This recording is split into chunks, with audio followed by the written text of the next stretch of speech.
Pod leader. Working models who are working. Captions crunch. Pod leader. Conspiracy theory. Top model math. Pod leader. That's not very elder. Too small. So nice to wear. I guess. Hello and welcome to Pod Lead'em. That's Top Model Podcast spelled backwards. My name is Hannah Jane Ginsburg and it rhymes. I'm JW Crumpin. Country is very simple. And I'm Alexander Price, and get your hair did and your speaks indistinctly. Yes. We are here today to talk about Cycle 12, Episode 4, Put Your Best Face Forward. And I had many alternate titles for this episode. Sure. One before the biggest moment of the episode came that is still my favorite, which is The Girl Who Can Take the Sequins Off Now. Y'all, I'm going to say it right now.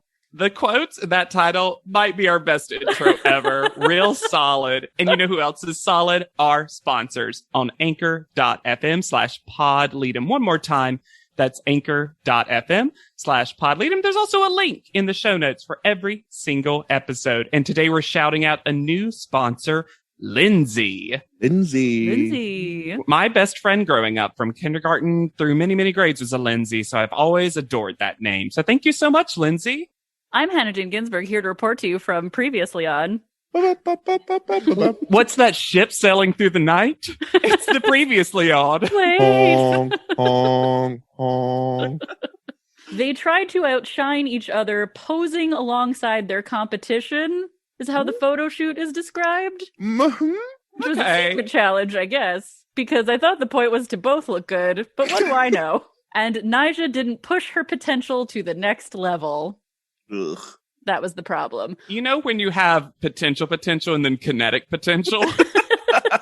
She didn't push it there. This is a larger question, and it's maybe just because I'm paying more attention to the previously is because I know that, I have this. Yeah. Wait, that this is my current watch. Mm-hmm. She started saying that contestants were eliminated instead of sent home. That's aggressive. I think of canonically is blank and she was sent home. Yeah, me too. That's like very particular to Top Model, it feels like. But now it's eliminated. Yeah, because it almost feels like sent home is like, and you don't get to be a model anymore. Go home. Well, especially since so much of the backstory of these contestants is always like, I need to get out of my small town. If I'm still in my small town, I'll perish. And you're just like, so it does seem like the Calm ultimate, down, Celia. It does seem like the ultimate, I'll never mow a lawn again.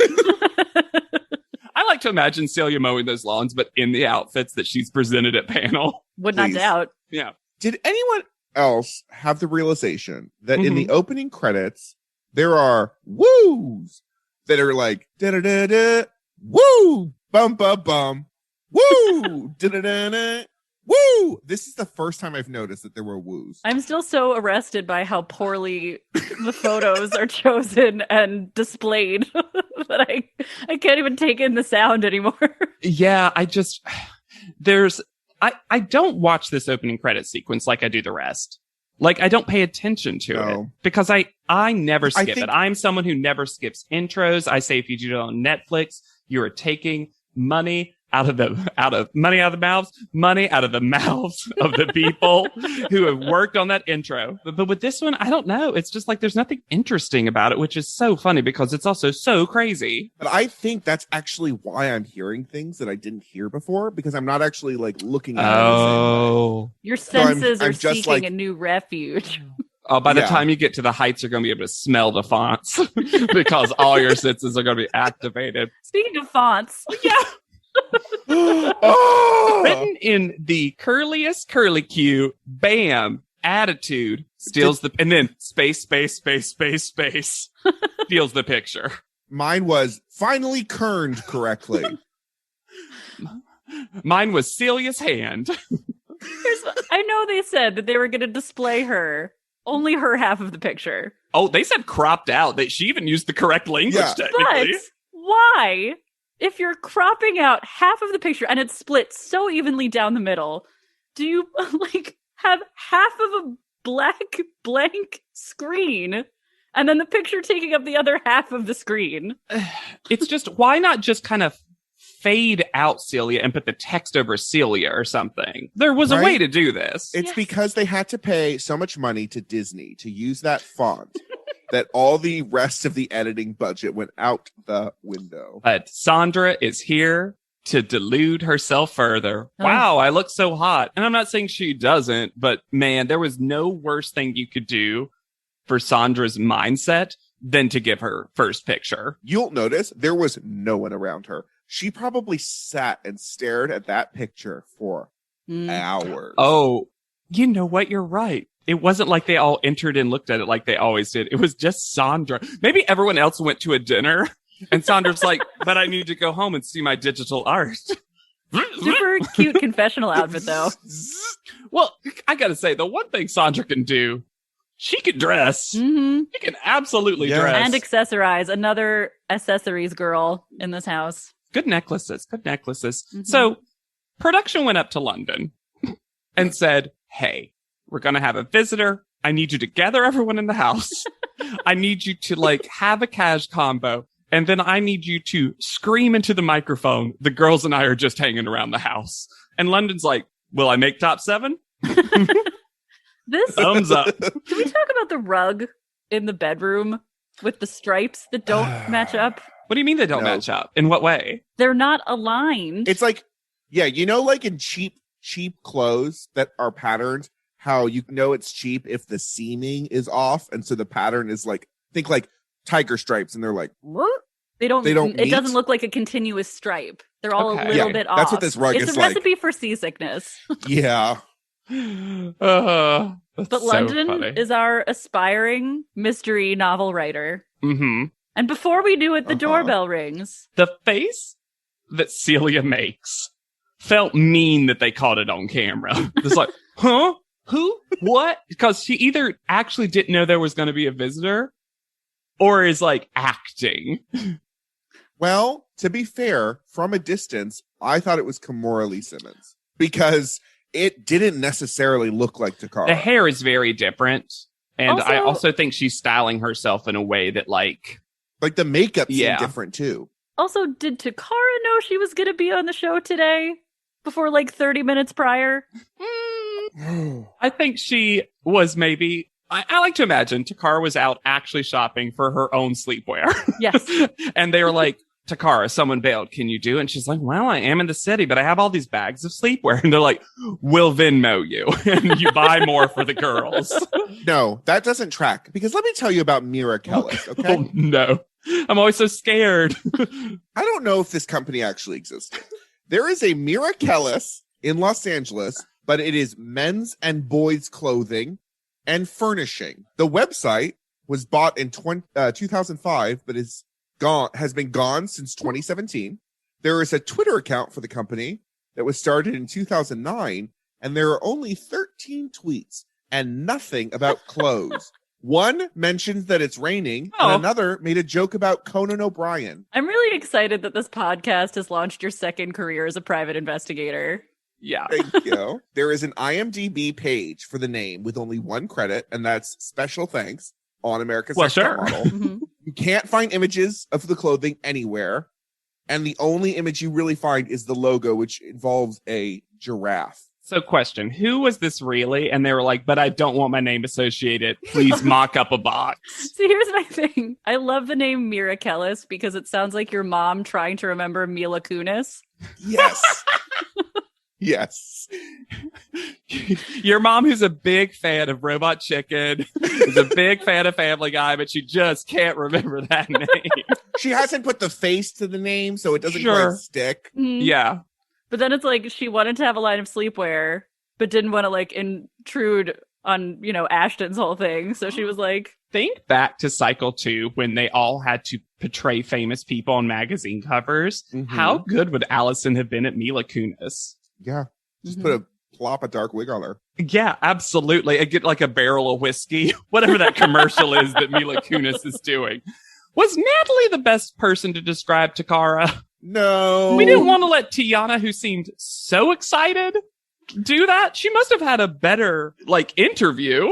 This show really doesn't want to engage with Tiana thus far that much, I feel like. Yeah. I feel like Tiana is trying to get some screen time and they are not interested. Well, you know who else not interested? Takara. Because she's like, I'm here to talk about personality. And then she's met with blank, silent stares from everyone. You can feel the blinks. Blink. She's having to like laugh at her own jokes. Oh my God. They make her like give her own CV. If you learned about Takara from the intro that the show gives her, you would think all she ever did was be on the show. Yeah. And they use the spider pick. Why? Thank you. Spider pick. The spider pick as the last one you see. That's the lasting memory. The canonically, like, they didn't like it. Yeah. Why not just show her in the cowboy hat for all that's doing for Takara's memory? Let me tell you about Takara's fabulous workout. Is that why she said FABO? Okay, no. So this I didn't remember, and then it came to me. She said FABO because originally in her audition, she came in and she said, I'm Takara.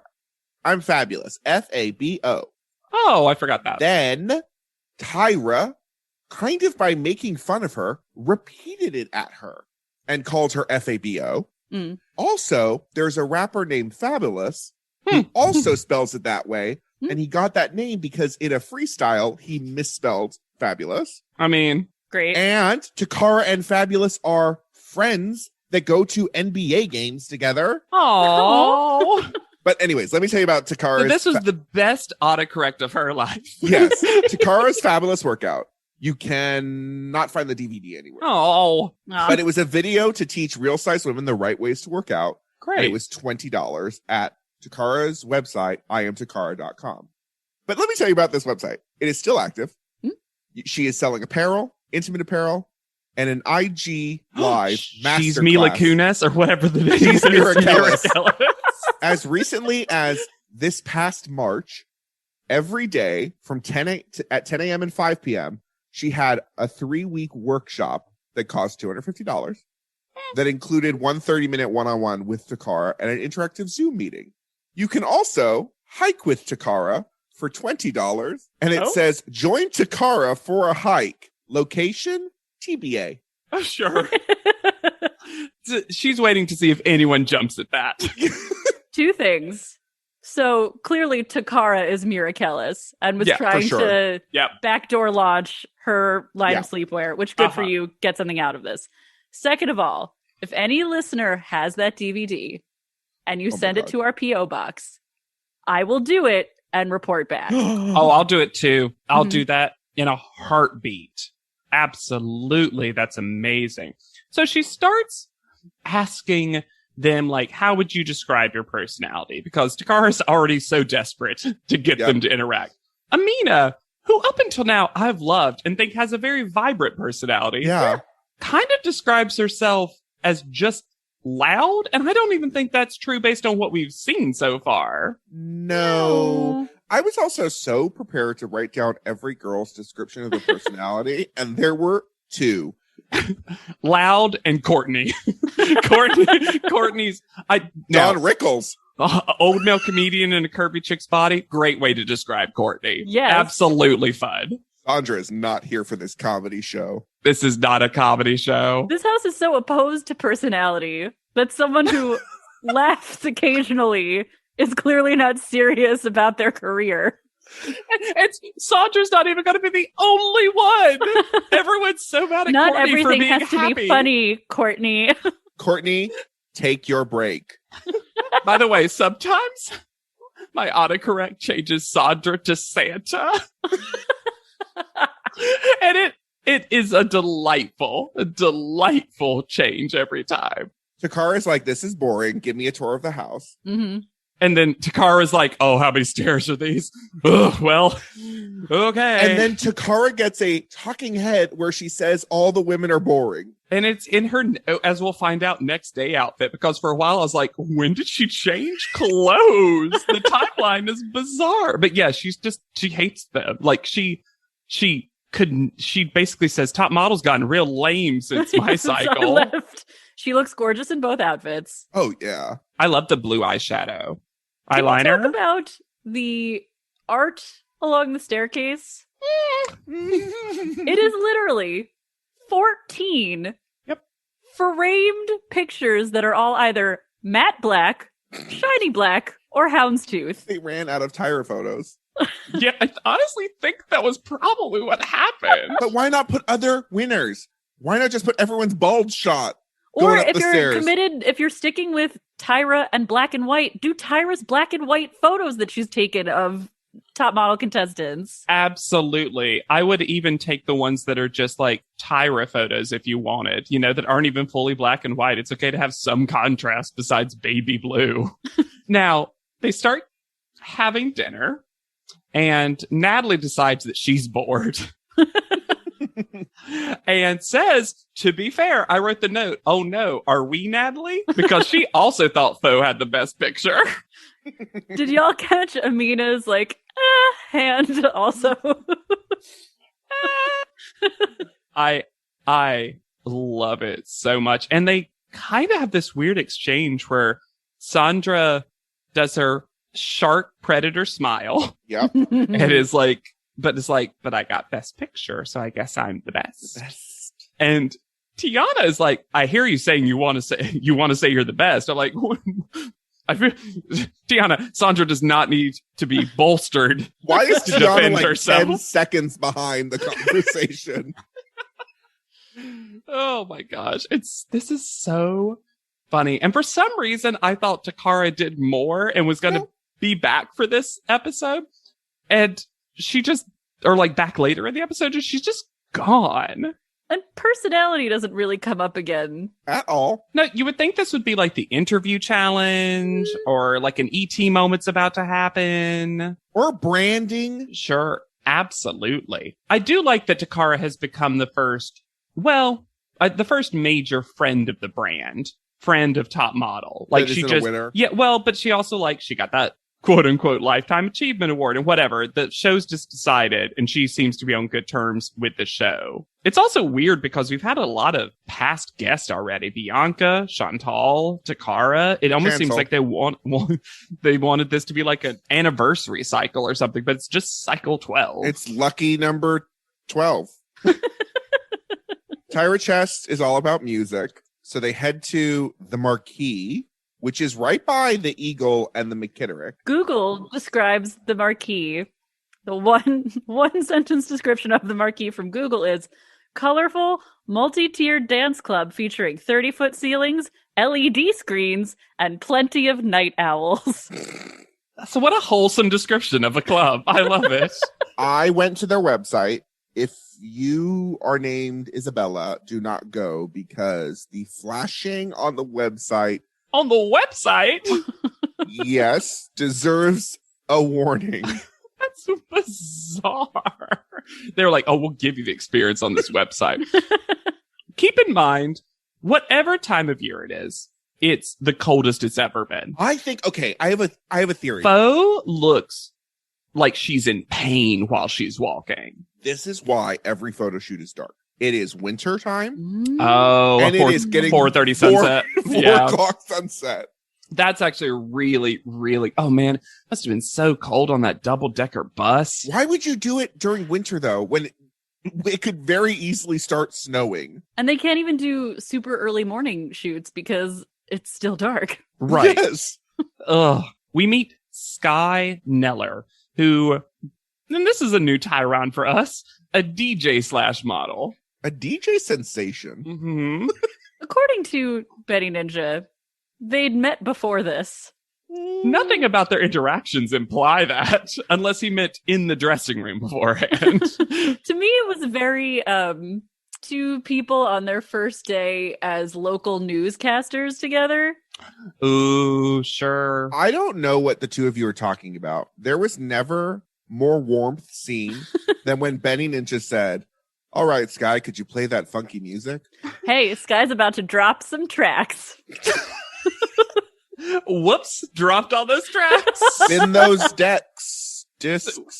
Benny has never heard of a beat. You can only drop tracks. Don't you love to imagine that, like, They have to keep posing for the full 3 minutes and 42 seconds because she can only drop tracks. Oh, I want it's the extent. She's a club DJ, Hannah. These are extended dance 6-minute things. 6 minutes, 13. Lucky 13. This is not Benny Ninja's best day. This is his worst appearance. And part of it is that he has caught Mr. J's mean virus, and he has decided he hates them no matter how adorably London rests her glasses on her little cheek. And not all of them do terribly. No. Some of them do very well. I'm going to blame the music because this is the least funky music that we've ever heard. Well, it just gave me flashbacks to Cycle 10's photo shoot with music genres. Top Model has the world's most basic relationship to music and what it means. I do want someone to look at me one day and go, that's jazz. And who is that too? Amina? Yes. Yeah. Amina crushes challenges. Like, has she ever even done average at one? I don't think so. When London accidentally revealed that she's into rock and roll, and she was like, oh no. Jesus hates it. She was like, get only out Chris. jars of clay, CD. I only like to roll the rock in front of the cave. Yeah, it becomes Christian rock just immediately. Points of Grace. That's who I like. Puddle of mud. When dancing to country, Benny Ninja says, smell hay if you have to, okay? Think of horse dung. And captions crunches, Southern accent. And I beg to differ. There was not a hint of an accent there. Not a hint of mint nor tint of a Southern accent. I love that Sky came to say modeling's not hard.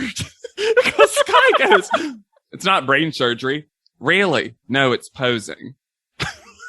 I think Sky was like, they're all pretty hot. Do they even need to do this?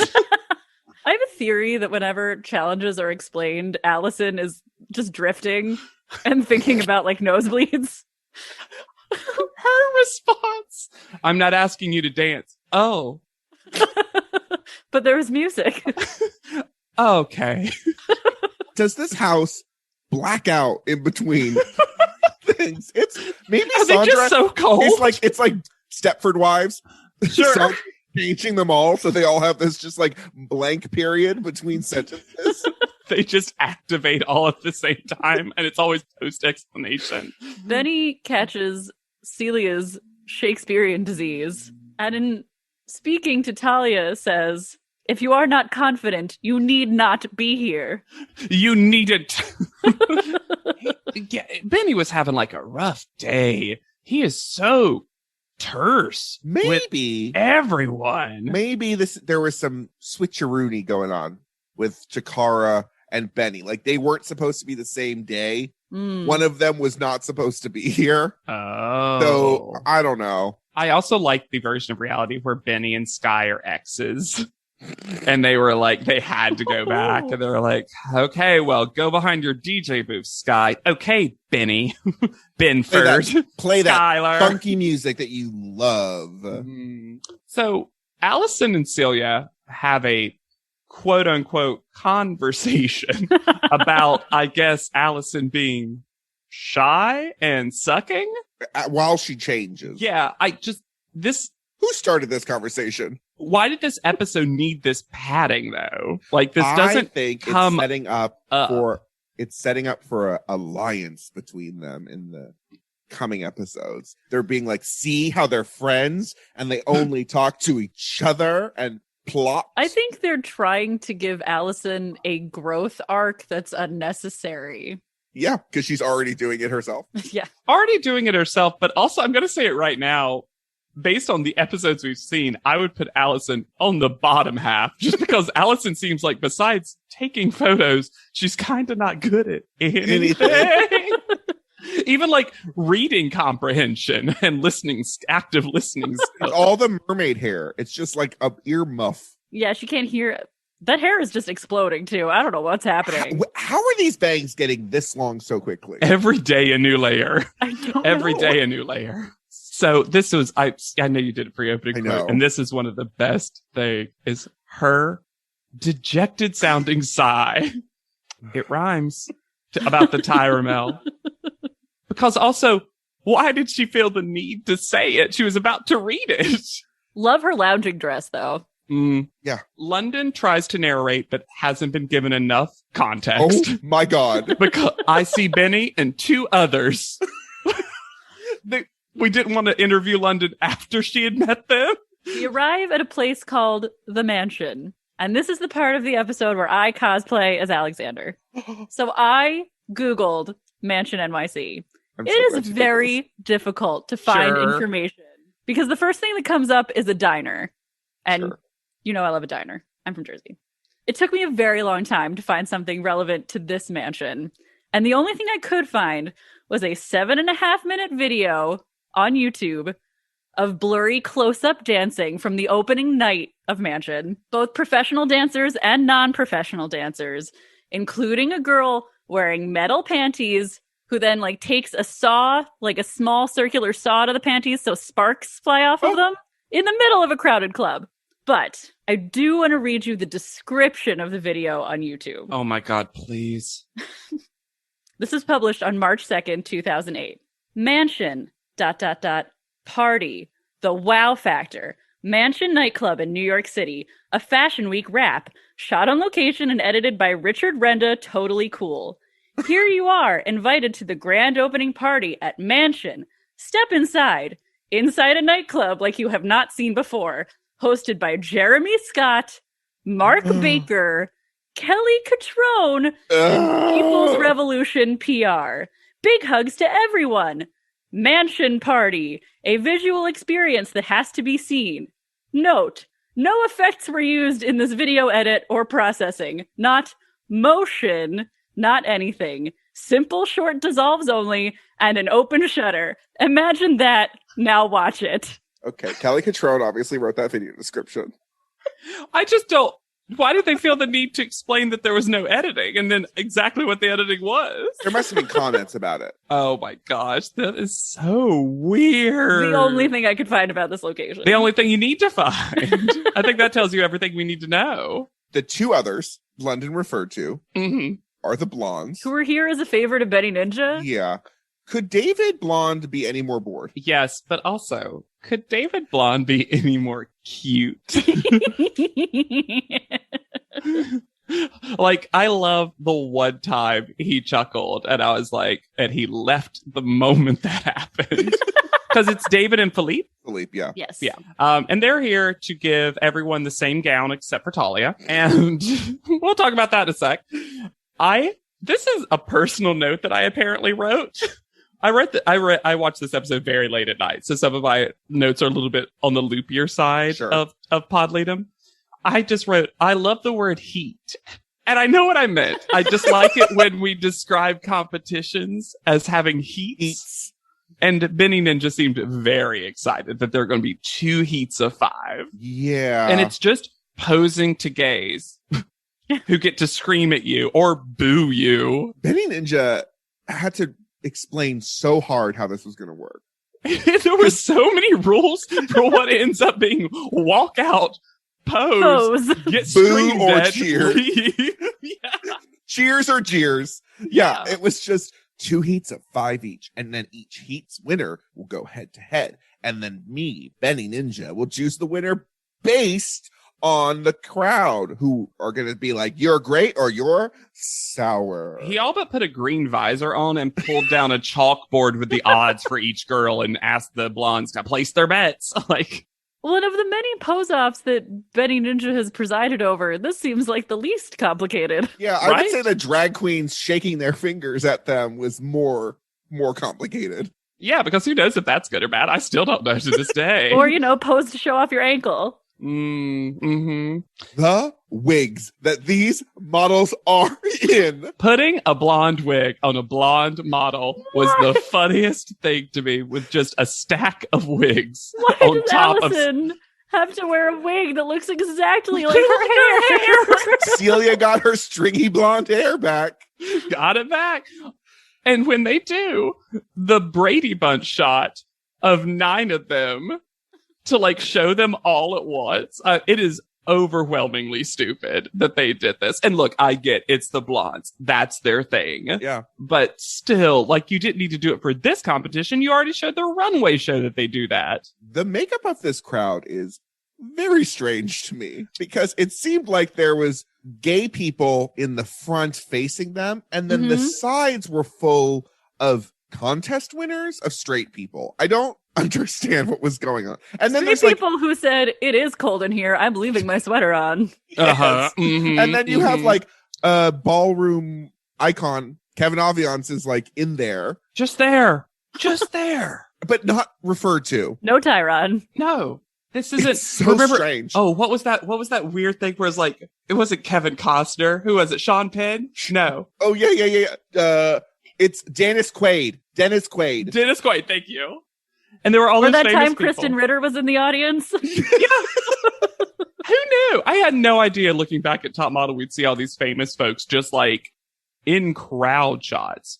Celia, Rhea luckily has her mobile Glamorly with her and was able to say, if you can't come out with all the elements there, you're never going to. I'm going to say right now, context-wise, I can figure out what she means. That sentence is nothing. Correct. There is not one part of that makes sense to me. They love this shot of this ball chandelier. Yeah. And poor Talia. I mean, clearly they're interviewing her after this has all happened, and she's at her lowest point. Yeah. But this is just not, speaking of not your day. This ill-fitting pantsuit? She's like wrapped in, like, when you, in a old school mafia, if you killed a body and put it in carpet and rolled it up to throw it in the river, that's what they put Talia Sequin in. Rasputin? Yeah. They put her in so much fabric. They took the board out of a length of fabric and then just like inched it up her. It is impossible to move in. Also, this runway is the tiniest thing. Oh my God. Natalie almost dies. And Natalie's rich parents times. Natalie's rich parents almost had to sue the show. I also love when he announces the winner of each heat, neither of them get a name. They only get a number. But then the numbers change because now they are in a different heat together. Everyone can smell Allison's fear, according to Allison. Yeah. Oh my gosh. And also, okay. Why was everyone so bad at this? The shoes. I think it was the shoes, honestly. Was it just hard to move in because yes. the shoes were probably ill-fitting and tight very clothes, tall. Huge shoes, tiny runway. It's just, why set themselves up? Why set these contestants up for defeat when it's literally a posing challenge? Really, Celia and Natalie won their heats because Natalie was like, I'm going to straight up sit down. This is dangerous. And Celia got super low, so her center of gravity was all together. Yeah. But they had to dig deep into their captions crunch old bag, but it said pose bag. Yeah, he definitely said pose bag. Pose bag, but it said dig deep into your old bag. Old bag of tricks, Celia. And by the time we get to the finals, I don't know about y'all, but I literally, not even the finals, the second heat, I could not tell the difference between the sound of the crowd cheering and the sound of the crowd booing and had to rely fully on the captions to tell me. And even sometimes then, I don't feel like we really got it. Yeah. I'm going to start something right now that at least continues throughout the next episode that I've already watched. London will succeed and they won't say a word about it. Yes. London will be second. London will get positive feedback and the show will not edit it in. Correct. It's even worse in the next episode, but here I'm like, oh, look, London did really well. That's really cool, especially since you wouldn't necessarily think this would be her jam. I'm pretty sure when London went, they were cheering, and then the caption said booing. Me too. Thank you. I thought the same thing. And if at worst, London did fine, but I think she did well. Yeah, I thought she's a consistent second place finisher. Also, why are we not told what the prize is? Why do we have to find out through context clues what the prize was? Oh, no, they do tell us. They told us up top. They told us up top that it was a one-of-a-kind thing because I remember Celia, activated as soon as she knew it was fashion. Because I made a note because the blondes say the winner of tonight's competition will be a very lucky girl. And that explained what the prize is. When Celia wins, they go to shake hands, Celia and Natalie, and Celia kisses Natalie's hand.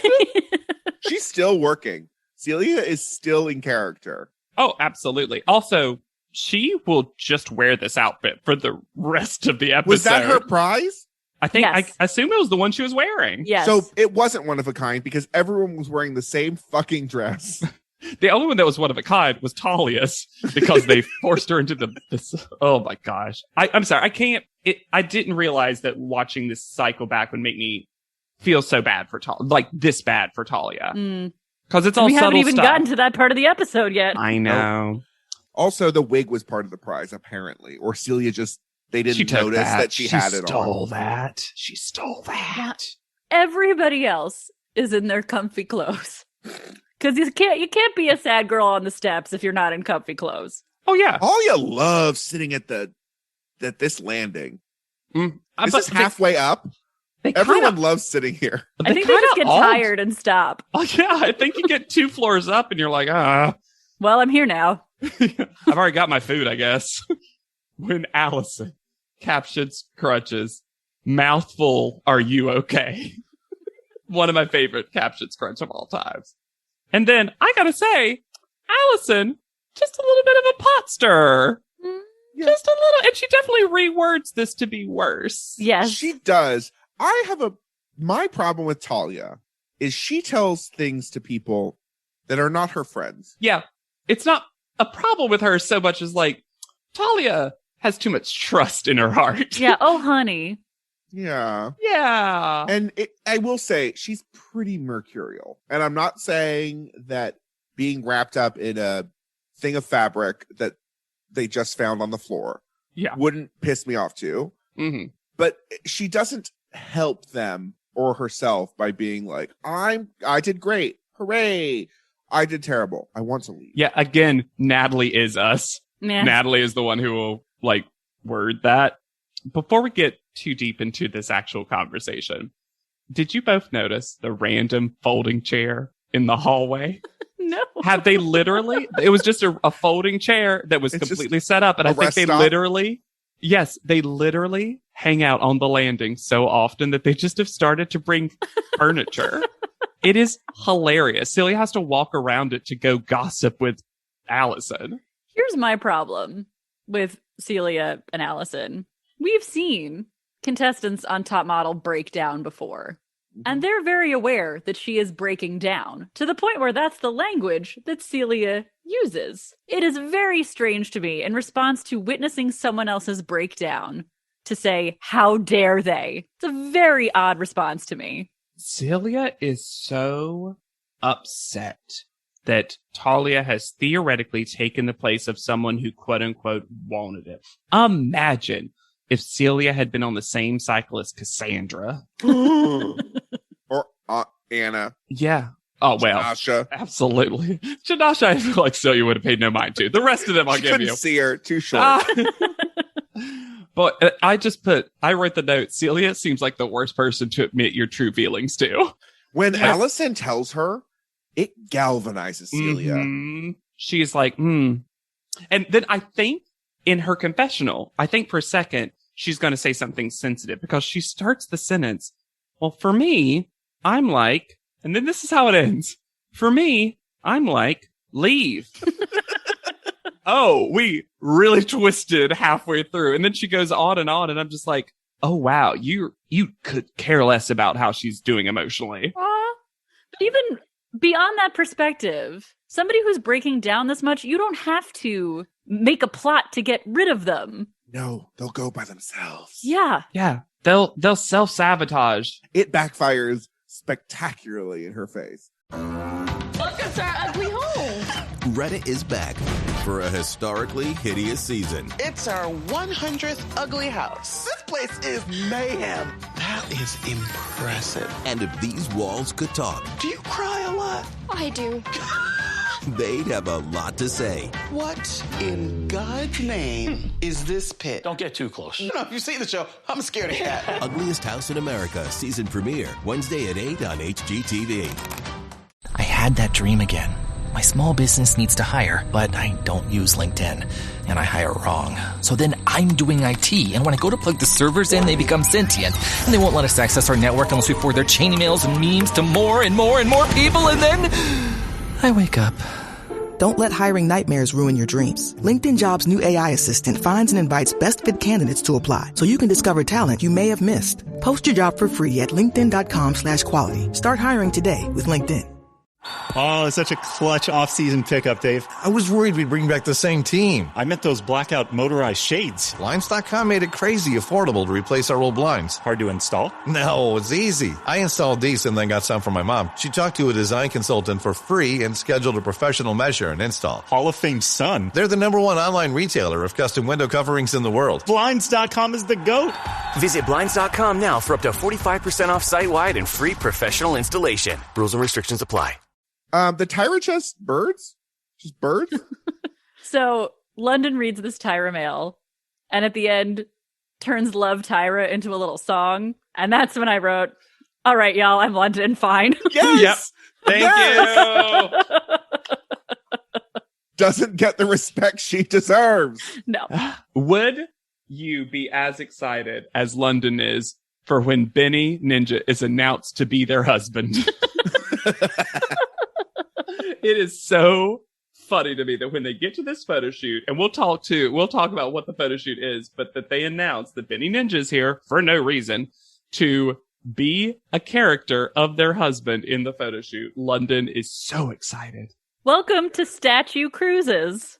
Now, you know, from 1892 to 1954, over 12 million immigrants entered the United States. You know, everyone knows that. Yeah, classic fact. Guys, those numbers are wrong. Of course they are, Alexander. They are. I didn't even need you to do research. That was like, of course they're wrong. He had 30 years. Yeah, I know. Like, it's just top model couldn't be bothered. Was this pre-Wikipedia? Probably. Oh my gosh. This is where I would like to call out yet another thing that London is amazing at that gets overlooked. London has the best listening face, I think, of any contestant ever. Yeah. She's smiling with her eyes while listening. Constantly. Looks gorgeous, always, while listening. It was very strange for them to show up, go to hair and makeup, and not meet Mr. J. Right? Until later. Until they all had pins in their hair. When Talia is speaking to Celia about leaving again, Celia's face as she is holding in everything to not scream at Talia. And she's just, again, poor Talia is just expressing what she's thinking out loud. Mm-hmm. Now, that is a wrong choice, especially in front of Celia. But she's and on the not, competition show, she's just gonna say it. She's just not thinking in that regard. We get a return of photographer Brian, who it must just be named Photographer Brian. Like, I know it's Brian Edwards, and I was like, you know what? I like that we got to see your friendly ragamuffin face again. He's the hairiest photographer we will ever have, I feel. I like that he does only period specific shoots. Yeah, that must be, I didn't even think about that, but that must be his whole shtick. Though this camera is a lie. This is a lie. This is a full lie. I remember this being a bigger part of the photo. Yeah. Meaning, I remember this being an actual challenge, and people like messed up photos. And I that was remember their them whole getting deal. like 5 photos. Well, apparently they get 10. I remember the to word Jay. 5 too. I mean, I remember the number 5 too, Alexander. That's so funny. And they definitely do say 10 later, 10. Hannah. I feel like Ellis Island did not get its money's worth from this episode of television. No. Because there's such an opportunity. They show the sign for the museum. Yep. And if the whole thing is to recreate this kind of photo, but with a modern twist, which... Where? Why wouldn't they show the girls the photos in the museum and give them references to work from? Yeah, I would even say go so far as to try to maybe even recreate specific ones. That might be a little distasteful depending on the photo itself, but like, you're literally in a museum. This camera though, y'all, it's you know that whole quarantine trend of everything was a cake. This camera, this wooden box has a modern lens, a flash, modern lens. It did. and then Mr. J is looking at it on the monitor. Uh-huh. Uh-huh. Like And also him being like, oh, they have to hold it. No, don't they move. don't. Don't move. You can't switch poses.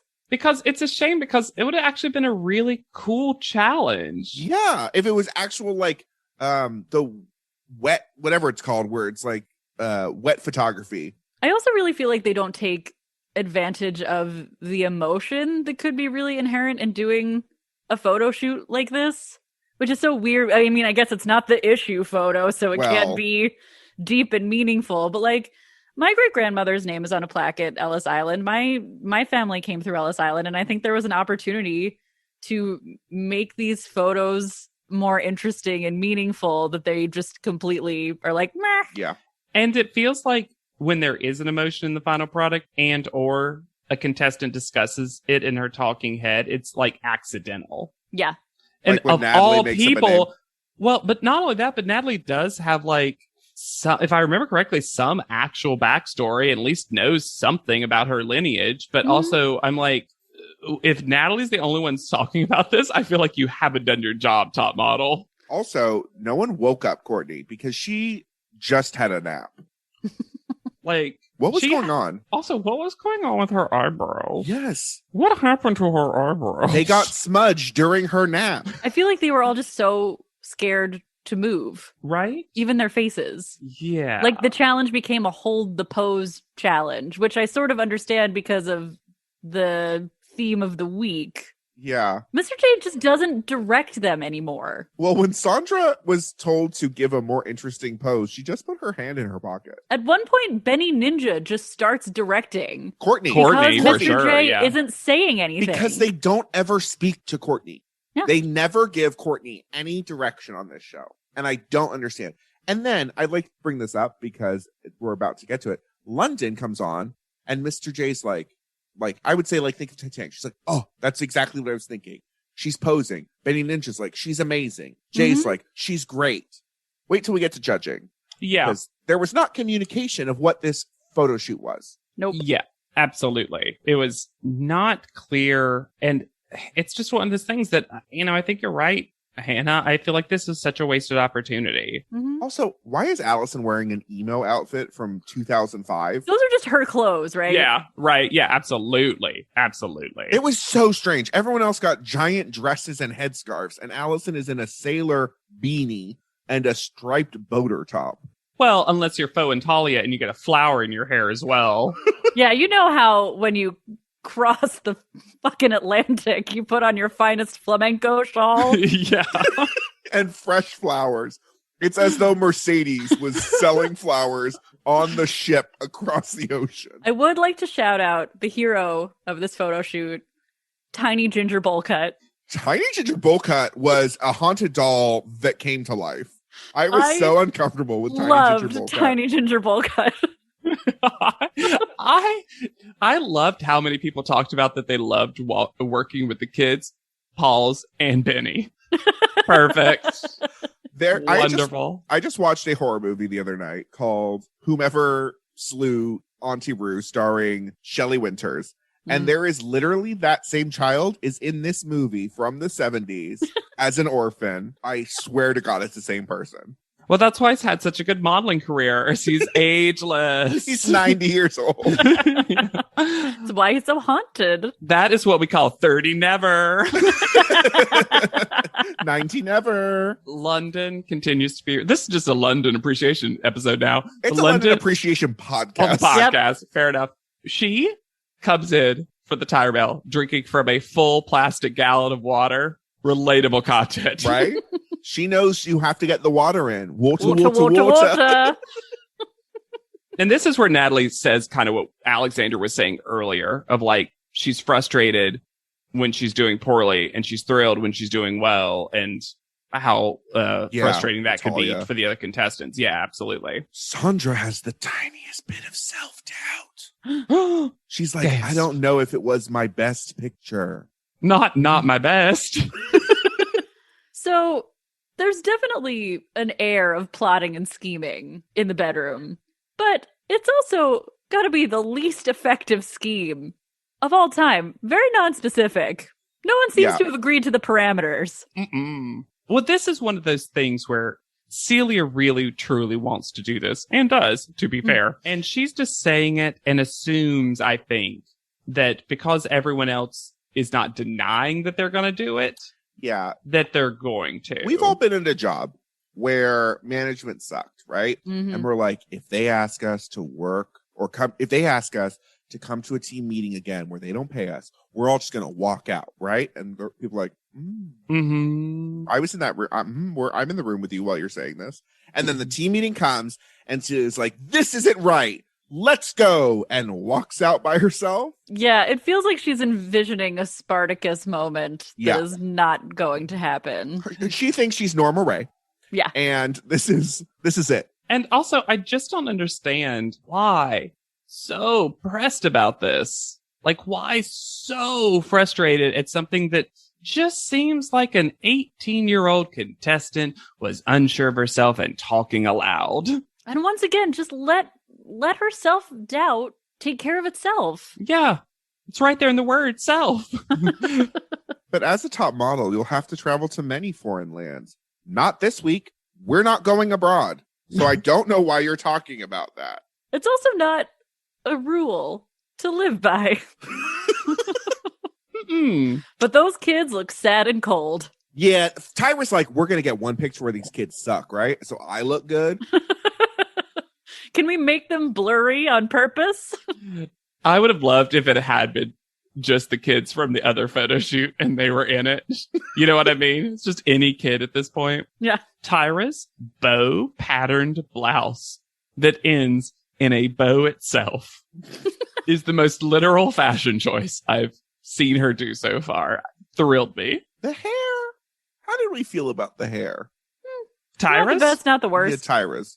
Yeah, it's somewhere in the middle. It just feels like it wasn't put on her. It wasn't laid on her head correctly. Like whoever did Tiana's weave was in charge of Tyra's wig this week. I don't know. I think she was jealous of Miss J's charm school persona because that's fully what she's channeling today. Yeah. Why doesn't Tyra say Paulina's last name anymore? Has she forgotten the pronunciation? I think this is Diggs. This is Diggs at Paulina. Also, why is Benny just tie that big? You had to borrow it from Nigel. He's a tiny man. We'll see more of it. But London puts on say you're the CEO of a company, but it's a company for like adult products. Ooh. So you also want your executive realness to be just a little saucy. Yeah. There was an episode of Project Runway where they had to design costumes for the quote unquote hit show Lipstick Jungle. Yes, I remember this. Very bad. Just to be clear, that show wasn't necessarily hit, but it was quite good. Yeah. Oh yeah, no. I'm snarking on the hit status, not the quality of the show. Okay. No. I'm just saying it's really important to me, and I've got I've got 2 seasons on DVD at my bookshelf right beside me. I'm just saying. Let it be known, Brooke Shields. Yeah. Tiana is first. I like her in this picture. I think she's purposefully or not captures a pretty decent emotion. Yeah. No, it's not a bad picture. It feels like it's appropriate to what was asked. I think she got lucky, not in terms of modeling. I think she's doing a good job modeling. I think she got lucky in terms of apparently the judges wanted this setup. Them to tell a story about immigration and play that character, even though that was not communicated to them on the day. Mm-hmm. But I think she does that successfully. If Tiana was following the brief that we were given, immigrant but make it modern, she fails. No modern at all. Yeah, there's no modern at all to it necessarily. Yeah. But I think it's nice to see her head not tipped all the way back. Yeah. She's really pretty in this photo. Yeah, she is. London is next. She was doing what she was told to do. Mm-hmm. And her face looks gorgeous. Incredible. That makeup on London was so stunning. And the fact that you can see like the brightness in her eyes, even in sepia tone, pretty impressive. She looks like a silent movie star. Yes. Sure. Now, I admit that because of like the fact that there weren't that many vibrant colors in the picture, sitting on that luggage did end up having some weird like visual tricks with her body and size and that kind of stuff. But I don't think the judges liked the outdoor setup. Because all of those photos get read. Oh, that's interesting. And they're like, where are you looking, London? Why aren't you looking at the camera? Because she was told to make it like moderny and different. I don't know what. And then Tyra explains how she ruins a group outing. Because she's like, even with friends, I tell them, okay, what are we doing? We're doing fierce? Okay, a fierce. All right, now we're doing a goofy one. Goofy. And I'm like, oh, Tyra would be so much if you were hanging out. Can you imagine how long the family photos would take at a Tyra wedding? Oh. London's face when Tyra is saying all this, she's almost saying, fuck this. Like, she's so pissed. Can't hide an eye roll. That's the one thing London can't do, is those eyes will roll. Sandra is next. How is Sandra so sleepy in her eyes so often? I don't know. Because she doesn't activate anything. This is in her blank period. Because, like, nothing is activated. There's zero pose, and there's zero face. I just don't understand, because it felt like her earlier photos, like audition photos, and even I know it wasn't a good photo and she was even in the bottom for it, but her hide and seek photo, at least her eyes were like engaged with something. It's like she doesn't understand what's not going well and she's trying to relax her face or something. And because of that, she's just losing any life behind her eyes. Maybe she also took "you're all models now" too much to heart and thinks that she doesn't have to do anything. Yeah. Yeah. It's real rough, though. It's probably the worst photo for me. It's down there. It's just nothing. It really exactly. is. Allison is next, and she does look like a child in this photo. Paulina creates a tragic backstory. A tragic backstory that thrills Allison. She's like, a mother died? I'm sorry, but look at how much attitude Ginger Bollcut is serving in this photo. He still scares me. One thing that helps Allison is, especially with this blonde hair and her eyes, she just stands out. She does. Yes. She just pops because of the color composition. I'm not saying she's also not also doing a good job. And she's the one, and they say this, that does the modern spin on it. Like, if you were going to do a modern spin, this is it, because you can actually see this as a clothing But they don't like it. They don't like that it looks modern. And they say that Benny Ninja looks like their father. Benny Ninja also looks like a child. This looks like a gang of orphans. Yeah. That also steal from people. Like, yeah. Well, they might have to steal to get by now that mommy died on the way over. Of course.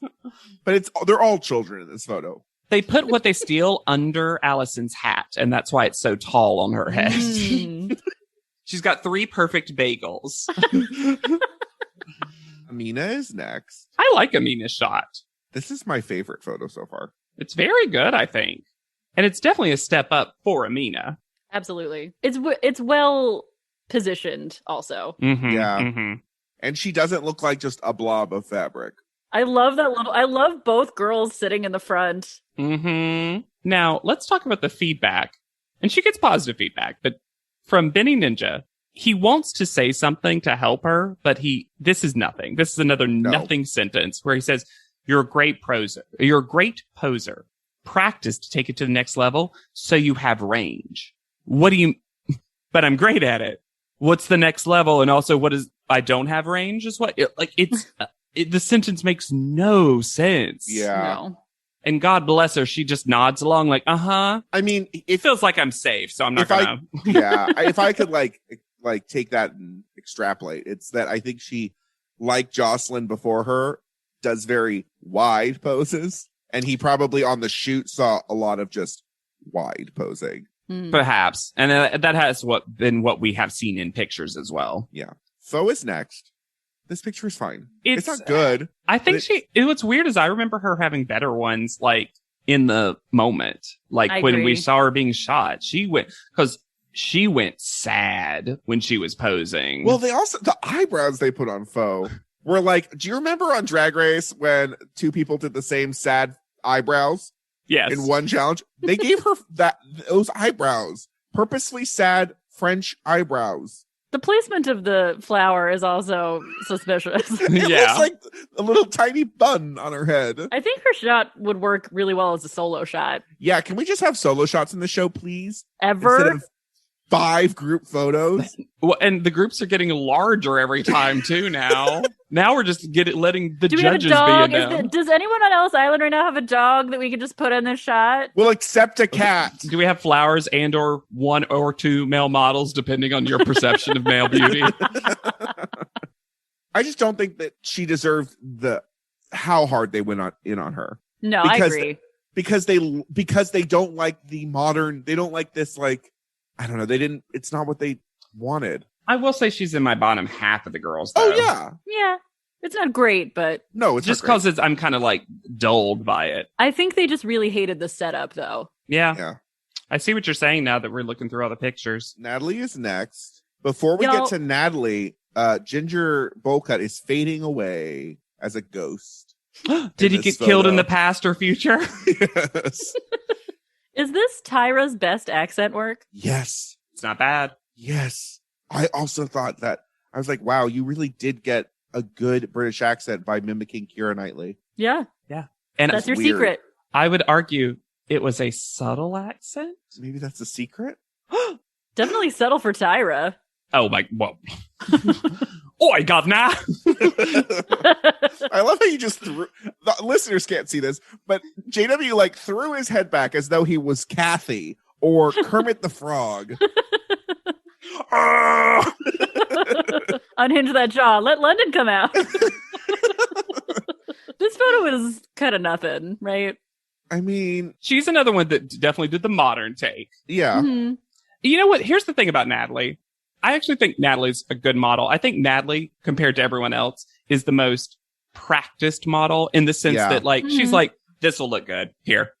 Model. Yeah. It's never like a story or anything. Natalie just understands conceptually how to model. Yeah. I do think, unfortunately for her, that she is better looking not in the photograph. Oh, yeah. Oh, that's interesting. I usually find her better in the photograph than in person. Oh, interesting. Yeah. I just think I'm not very impressed with her runway walk, and that's what I'm envisioning. Fair enough. She has the best runway walk, JW. She's a walking model who's walking. But I truly think that's Natalie's issue, is that she was a working model who was working. So she's like, y'all, I'm going to kind of do what got me cast before the show. On the other hand, Courtney is next. Well, woof, city. My only note was just, buddy, what have they done to you? Listlessly touching the Victorian ghost. And I know what it is, but the girl in the front, it looks like they have a clearance tag on her jacket. And I know what it is, but we haven't seen these tags on any other picture. Yeah. Courtney also looks sick. Yes. Like kind of like the color's drained out of her face sick. And which is so funny because we were told that she's the tannest woman alive. And yet here we are. Why is this picture so spread out? Just been given no contouring in the face. Yeah. Or direction to take the photos. And hey, she's also just not modeling well. No. Oh, of course. Yeah. But it's just like... It shouldn't be this bad, though. Nothing should be this bad. Talia's next. There is something about the eyes that I don't like, and I think it has to do with the exposure on the film. It looks like she has like, you know how cats have like vertical slits of pupils? Oh. It's kind of what Talia had. Like she's an protecting alien. herself from dust particles. It feels like Talia is an alien in a human suit. And we're seeing the alien eye through the... Oh. I like Talia's picture. Gorgeous. Yeah. Oh, she does. I'm literally nitpicking on the weirdest thing, the tiniest little detail, but I think she's... Okay. What did y'all think about their whole... She's a Spanish dancer. Oh my God. That's danced her way over from Ellis Island. And I'm like... Do what you want me to do. But also, a big part of that is the flower, right? Yes. Yes. It's the only part of it. You know what you wouldn't wear for making a harrowing ocean voyage? A corset? Yeah. Nigel also says that she's the first person to look like she's related to every single person in the photo. I actually didn't understand what that meant. Didn't know that was a criterion, because it wasn't. Second of all, why? Just why? Why, Nigel? Because he was told that saying ethnically ambiguous was not okay. So he needed to come up with the FBI training for the cycle. Yes. Not in a 2008 lens, Nigel. Instead, they're like, you need to look like every race. Yeah, it did feel like they were dancing around that, but apparently that's all this photo is dancing. I like the composition of this photo too. Yeah, it's definitely top 3 for me. I really like this. I think it's great that Talia pulled this out despite the fact that she was having a bummer of a day. And it feels like, once again, a modern twist, but not too much that the judging panel was like, take it away. Yeah. And she just looks very beautiful. Yeah. Her jawline and cheekbones. She definitely, and unfortunately, she kind of ends up only doing this, but she found her angle, and it's this. Yeah. I think she also just might be one of those people who takes to like a previous era better than the one she's currently in. Sure. Yeah. Last up is Celia. She looks like she murdered people, and these are the children of the people she murdered. She collects them. So I've gone on such a journey with how I feel about Celia. I have a legit question for the two of you. Is Celia a bad model? She's not great. She might be. Before. Tyra also makes fun of Celia's dress, not realizing that it was the prize that she won. That was objectively hysterical to me. Delicious. Can you imagine if she was like, oh, Celia, you're normally so well dressed, but today you look like doo-doo. Which is like, prize I won. Yeah, I don't think Celia is a great model. I think Celia is like a muse, where you look at her and you're like, and because of her innate style, you're like, oh, I want to like get that into a picture. And then it gets into a picture and it's the same pose. I just remember thinking she was such a good model. Why do I remember that? Because she dressed well. Very good. It's funny. She's very good at wearing clothes. Yeah. Which is a big part of being a great model. Sure. But she's not good at playing a character. No. Or posing. I guess I just never realized how. Don't even think she's like bad at posing. It's just that she definitely found this one thing that because this is just her light stick shot.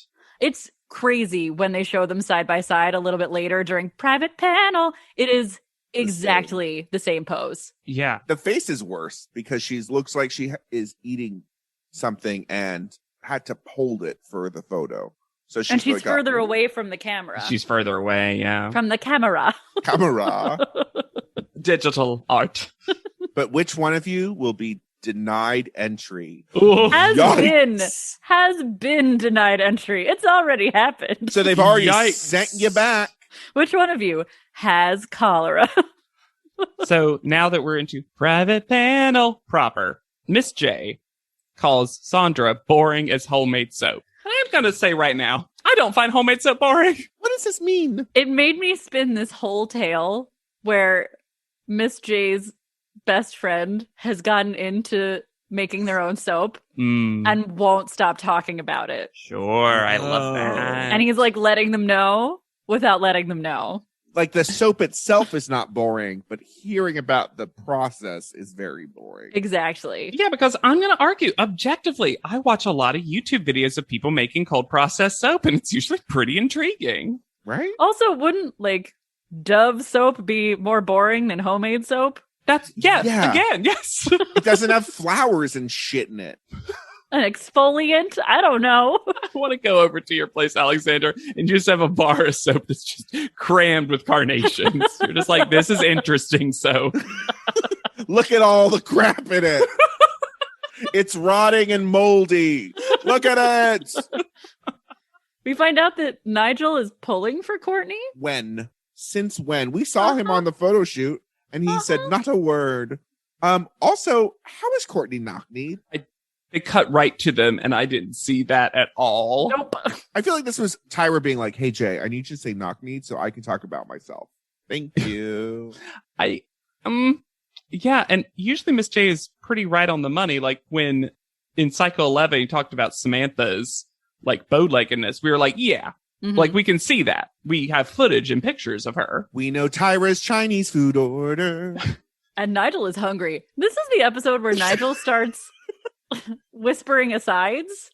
Yep. Like he thinks the mic won't pick them up. Uh-huh. And sometimes they're pointed, sometimes they're nothing. Yep. Oh. It's just him agreeing. Not only is he hot and sexy, so is his mic. And so good.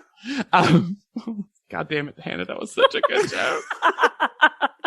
Woo! Nigel apparently, iconically, routinely says that pictures, most of them, can look better when they're cropped. Have we once heard anything like that come from Nigel? I feel like Tyra said that to Nigel and he got gaslit. So he's like, yes, I do. I did say that. Ooh. Oh, I felt smart. Ooh. So even when they walk back in to hear the call out order, Celia has her evil face on, just standing in the group. Conspiracy theory. Ready. Conspiracy theory. Tyra knows what's going to happen. And her reaction to it is not very surprised. Mm-hmm. And also, for Tyra, fairly well spoken. Yeah. Like, fairly, like, there's no babbling to be heard. Talia's first call out. Yeah. Which I say give it to her. Sure. Then Tiana. Reasonable. Then Allison. Then Natalie. I would have made her fourth or fifth. Yeah. Then London, because London will never get credit for anything in her life. The one that's bizarre now is Amina. Why is so low? Then Celia and Faux, which leaves Courtney and Sandra in the bottom. All of that. The bottom two is correct for sure, I think. Yeah. Wait, when was Natalie called? After Allison. Like fourth. Yeah. Okay. I think if the other person had gone home, I don't think Celia would have said anything. Nope. I think that's a pretty concrete conspiracy theory. It's interesting that you two stand before me because you guys are really pretty girls. Usually the bottom two are such hags. Have we ever had a bottom two where both people were pretty? I don't think so. Nigel, any thoughts? Anybody? Y'all, I know people have intimated that this was coming, but this hard close-up on Celia. Good junk. Celia, who's looking inside of herself. She's not like looking at what's happening, really. No, she's looking like, do I do this? Yeah. It's like they've caught a predator on To Catch a Predator. It's so funny. And Allison is really confused, which is a little bit her default expression, but about Courtney leaving, because there was a trio of friends of Allison, Celia, and Courtney. Yeah, with all due respect to you, I think that there's something you should know about what was said this week by Talia. Talia did express that she did not want to be in this competition anymore, and she did not feel that this was a wise career move on her part. Where did that come from? Where did that part come Glamorly. from? Yeah, it's so rehearsed. And one thing that also really hurts this, and what makes this such poor timing, is Talia got first call out. But that's what I think. I think this was all setting it up for drama, because there's been zero drama this season. So I think Tyra's like, well, we know Celia's going to say something. Why don't we just give Talia first call out? But it's not like Talia didn't earn it. No, I'm not saying she didn't. Yeah. I'm saying they also could have given it to Tiana because they were gushing themselves on how good Tiana's picture was. But Celia stood there and watched them praise Talia. Yeah. I feel so bad for Courtney, who the entire time Celia is speaking looks just so sad and angry that she has to stand there next to Celia for this whole thing. She's like, I just want to leave. I just got sent home. It sucks that her whole goodbye was about Talia and Celia. We barely get to have her talk about herself. And then when Tyra sends Courtney away, she just reiterates, pretty girl. Well, I'm going to start saying, take your place, Celia, when I want someone to shut up, I think. That's the new Courtney, take your break. Yeah, right? I mean, Tyra does give Courtney a quick lesson in smizing. Well. As she boots her out the door. Bye. You can tell that production was on Courtney's side because they don't show a shot of her struggling with her bag down the steps. Yep. Also, is Courtney a seer and knows exactly what's going to happen next episode? Because it seems like she does. Because maybe she knows that she's the only one who likes laughter. Yeah. But she almost gives a next time on Top Model kind of interview where she's like, guys, I don't know what's going to happen with this house once I'm gone. Tune in next week. Fades out. See ya. Her name is she was Courtney Coles. Ooh. With a K or a C? With a C. And now she goes by Courtney Coles Reeves. Coles Reeves. That's too many S's in that name. Yeah. At that point, just shove them together to make one name and be Cole Reeves. Yeah. Yeah. That's a little tip for me to you, Courtney. Courtney Cole Reeves. That sounds like she owns a manor. Mm-hmm. Ooh. So she is still a working model who is working specifically for Wilhelmina. A big part of what she, and she's in Austin, Texas. And a big part of what she's involved with now is the global wildlife conservation. She even links to it in her bio on Instagram, and she has a quote that says, "The greatest threat to our planet is the belief that someone else will save it."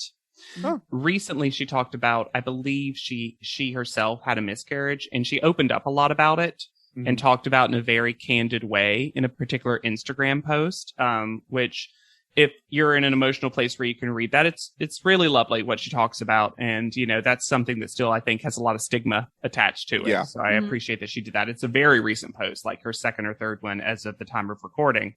On a more fun topic, there is a online interview right after she was eliminated. This is such a sexist title. Top models Courtney Coles lashes out. Meow. Oh, oh, God. Now, what's funny about that to me is lashes out is not something that evokes a cat. No. So they were just like, and I won't read some of the sentences in this, but it is funny because Courtney hated Sandra. And I don't mean like hyperbolically, everyone kind of whatever, probably have their fill of Sandra. Courtney says she is the villain. Let's not beat around the bush here. She's the main antagonist on the show for sure, which creates a fun environment of diversity of villains, the best diversity. In her defense, she got chosen because she has an interesting face, but once she was there to perform, she didn't deliver. Even from the first runway show, what model in their right mind walks halfway down the runway, especially a model who has some experience? I think all of us were shocked that they saw some sort of odd potential, something we didn't see. Also, they didn't get to live in the house with us and see what we see, but I'm sure if they saw her ugly attitude, she would have been booted right away.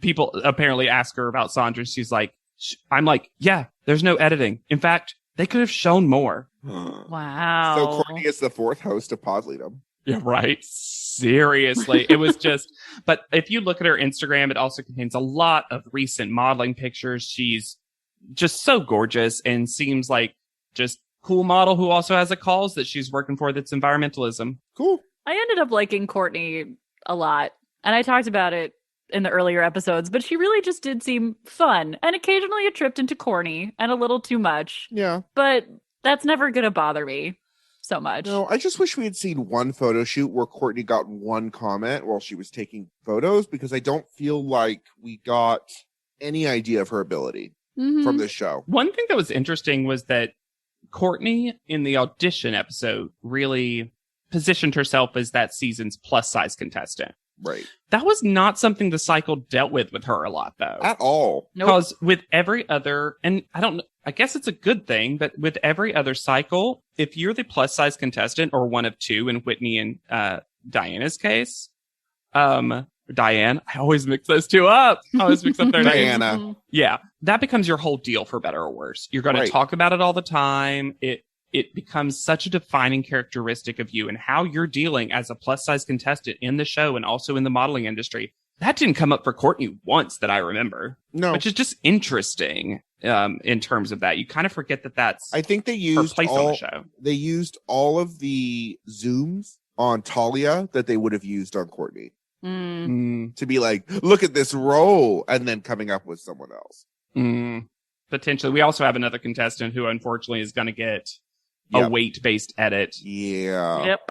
But yeah, looking at her Instagram, she is more stunning now, Courtney. Yeah. So good for you, girl. But still very, very, more than most, looks exactly like how she looked on the show, too. Uh-huh. And if you think we're stunning and we sound the way we look, you should rate, review, and subscribe to this podcast. We love hearing from you, your hot takes, your iced tea, not your bullying, but other things, nice things, constructive things. You can always reach out at podleadum.com or send us an email at podleadum@gmail.com. And you can be just like Lindsay and go to anchor.fm/podleadum to support the podcast. And I won't say specifics, but we should be having something super special. One might say a surprise coming up soon. And your sponsorships really helped that. Yeah. More than you even fucking know. We have the most expensive bonus episode coming up. And we mean of all of podcasting. You all better listen or we're closing up shop. You know those YouTubers who have videos that are just like, can I spend $10 million at Target? We did that.